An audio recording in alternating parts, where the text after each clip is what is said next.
اعوذ باللہ من الشیطان الرجیم بسم اللہ الرحمن الرحیم الحمدللہ رب العالمین والصلاة والسلام علی افضل الخلق محمد وآلہ الطیبین الطاہرین.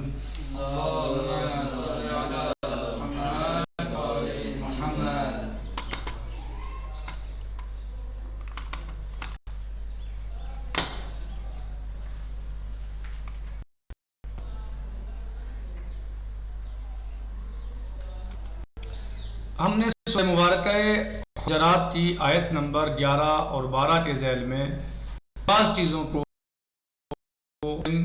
بیان کیا اور ان کے مفردات کو بھی کوشش کی بیان کرنے کی، جیسے کہ ہم نے کل کے درس میں گزشتہ دروس میں بیان کیا، اور کل کے درس میں لا تلمزو کے بارے میں بیان کیا. تلمزو کے معنی کیا ہیں؟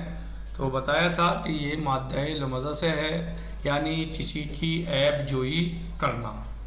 اور بعض لوگوں نے ہمزہ یعنی ہمز اور لمز میں فرق بیان کیا ہے، اور وہ اس طرح کہتے ہیں کہ لمز جو ہے وہ شمار کرنا ہے،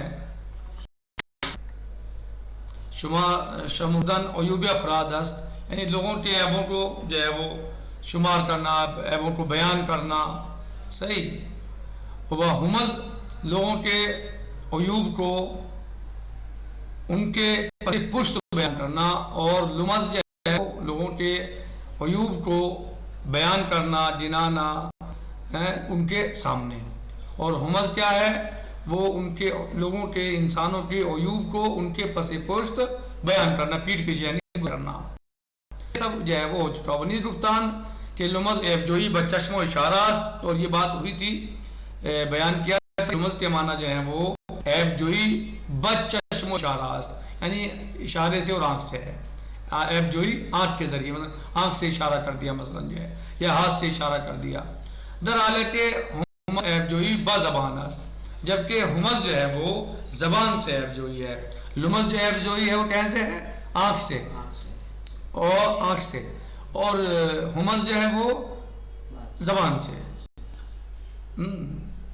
پھر بتایا تھا شرح بیشتر پیرامون ان موضوع بخواست خدا در تفسیر سورہ ہمز خواہد آمد. اور اس کی تفسیر جو ہے وہ جیسے ہم کل بیان کیا تھا کہ جو ہے سورہ ہمز یعنی جو سورہ ہے مکمل، اس کی تفسیر میں انشاءاللہ آئے گی. بسم اللہ الرحمن الرحیم.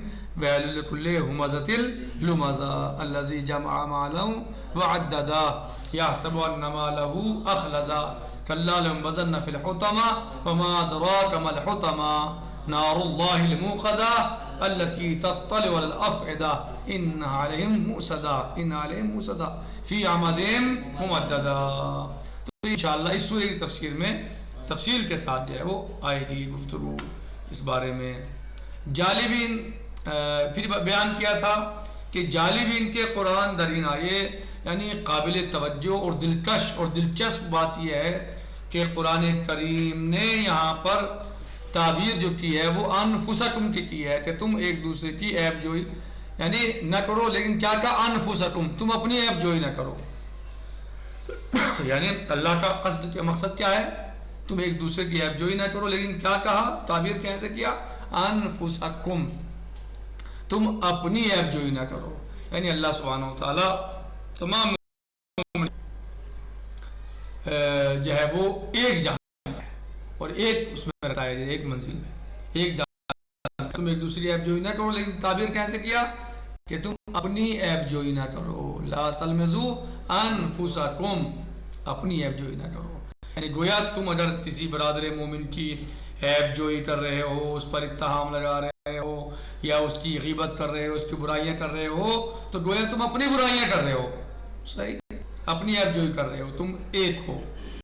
آخر در مرحلہ میاں زائد و دیگر بالقاب زیشتوں نے پسندید نہ یاد نہ کنید. اور آخر میں بیان کیا تھا کہ تم ایک دوسرے کو برے القاب سے نہ نوازو، ولا تنابزو بالالقاب. صحیح، یہ سب باتیں تقریباً کل گزر چکی تھی، اور آج ہم حدیث شروع کرتے ہیں، اور کل ہم تمام باتیں بیان کر چکے تھے کہ اسلام نے ان سب چیزوں کو، چاہے وہ غیبت ہو، چاہے وہ براب سے نوازنا ہو، چاہے جو ہے وہ ہمز الامز ہو، ان سب چیزوں کو قرآن کریم نے، چاہے وہ تجسس ہو، ان سب چیزوں کو قرآن کریم نے منع کیا ہے، اور اسلام ان سب چیزوں کا مخالف، اور مسلمان اور مومن کو چاہیے کہ وہ ان سب چیزوں سے پرہیز کرے، ان سب چیزوں سے دور رہے اور ان کو اپنے سے دور رکھے، کیونکہ یہ چیزیں معاشرے میں، سماج میں فساد کا سبب بنتی ہیں، ماحول خراب کرتی ہیں، آپس میں دشمنیاں اور کراہیت پیدا کرتی ہیں۔ تو اس کے بعد اب ہماری منزل اور باری آئی اس حدیث شریف کے بارے میں کہ جو بتایا گیا مثلا کہ تم ایک دوسرے کو زبان کے ذریعے مثلا جو ہے وہ اس کی برائی نہ کرو، زبان کے ذریعے اس کی عیب جوئی نہ کرو، اگر کسی کا کوئی پرانا گناہ تھا یا کوئی پرانا مسئلہ تھا تو آج اس کو جو ہے جب اس نے توبہ کر لی، وہ اللہ کے یہاں مثلا توبہ کر چکا اور اللہ نے اسے معاف کر دیا، تو اب تم اس بات کو نہ دہراؤ، ان باتوں کو نہ دہراؤ۔ در حدیث احمد کے روزی صفیہ دختر حی ابن اخطب ہمون زن یہودی کے بعد از ماجرہ فتح خیبر مسلمان شد۔ حدیث شریف میں بات ہے کہ ایک روز صفیہ حی ابن اخطب کی بیٹی تھی، ہمون زن یہودی کے بعد از ماجرہ فتح خیبر مسلمان شد۔ یہ زن یہودی تھی، صحیح، لیکن اسلام فتح خیبر کے بعد اس نے اسلام قبول کیا، مسلمان ہو گئی۔ بابا ہمسری پیغمبر اسلام صلی اللہ علیہ وآلہ وسلم درآمد نوری نبی پاک صلی اللہ علیہ وسلم کی زوجت میں آ گئی، یعنی یہ یہودی تھی لیکن فتح خیبر کے بعد انہوں نے اسلام قبول کیا اور نبی صلی اللہ علیہ وسلم کی زوجت میں آ گئی، نبی کی بیوی بن گئی۔ خدمت پیغمبر صلی اللہ علیہ وسلم ایک روز یہ صفیہ جو تھی یہ نبی پاک حضرت محمد مصطفیٰ صلی اللہ علیہ وسلم کی خدمت بابرکت میں آئیں اور آپ کی آنکھوں سے اشک جاری تھے، آپ کی آنکھیں اشک بار تھیں۔ پیغمبر صلی اللہ علیہ وسلم از ماجرہ پرسید، نبی اعظم صلی اللہ علیہ وسلم نے صفیہ سے ماجرہ پوچھا، صفیہ ماجرہ کیا ہے، کیوں رو رہی ہو، کیوں گریہ کر رہی ہو، رنجیدگی کا سبب کیا ہے، کیوں پریشان ہو؟ گفت، صفیہ نے کہا، عائشہ مرا سازنش میں کناد ومی روید، عائشہ مجھے جو ہے وہ پریشان کرتی ہے اور کہتی ہے اے یہودی زادے، اے یہودی اولاد۔ ہاں کیا کہا؟ صفیہ کون تھی؟ نبی اعظم محمد مصطفیٰ صلی اللہ علیہ وسلم کی زوجہ تھی، بیوی تھی، اور یہ خیبر سے پہلے یہودی تھی لیکن فتح خیبر کے بعد یہ مسلمان ہو گئی اور نبی پاک صلی اللہ علیہ وسلم سے یہ نبی پاک کی بیوی ہو گئی۔ تو ایک روز یہ پیغمبر اعظم محمد مصطفیٰ صلی اللہ علیہ وسلم کی خدمت بابرکت میں آئیں اس حالت میں کہ آپ کی آنکھوں سے اشک جاری تھے، آپ آ رہی تھی، آپ رو رہی تھی۔ نبی پاک صلی اللہ علیہ وسلم نے معلوم کیا، اے صفیہ کیا ماجرا ہے، کیا وجہ ہے، کیوں رو رہی ہو، رنجیدہ کیوں ہو، گریہ کیوں کر رہی ہو، تمہاری آنکھوں سے اشک کیوں جاری ہیں؟ گفت، تو صفیہ نے کہا، عائشہ مراد سازنش میں کناد ومی روید، عائشہ مجھے پریشان کرتی ہے، صحیح، اور وہ کہہ رہی ہے، یہ کہتی ہے اے یہودی زادے، اے یہودی کی اولاد، اے یہودی کی بیٹی۔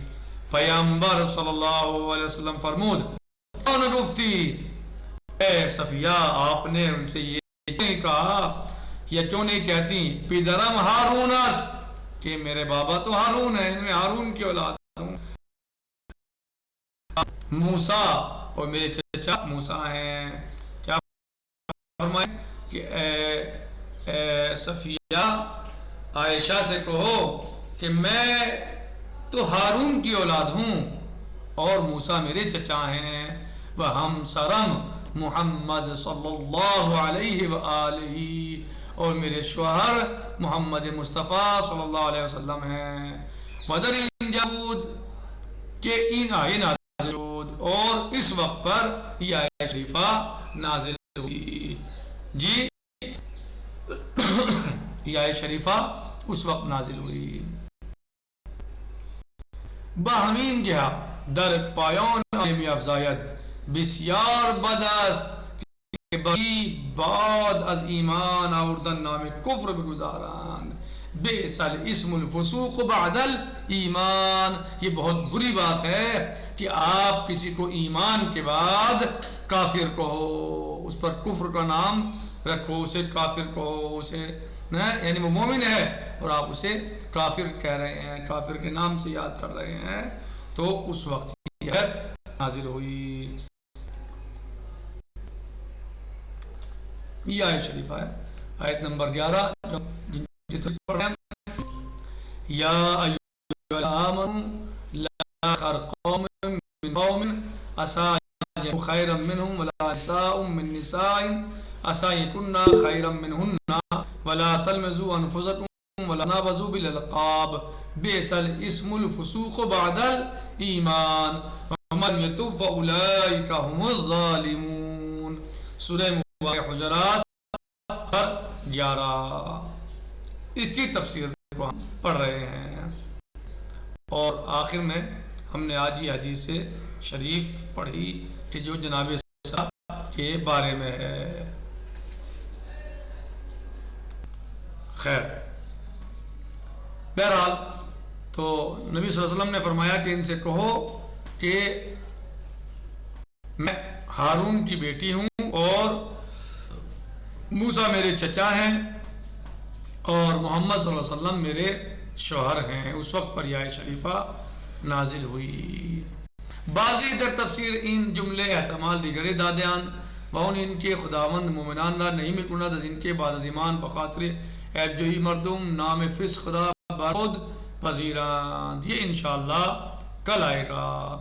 نکتفی علی هذا المقدار، باقی انشاءاللہ غدن سے جی. والحمدللہ رب العالمین وصلی اللہ علی سیدنا و نبینا محمد و آلہ الطاہرین.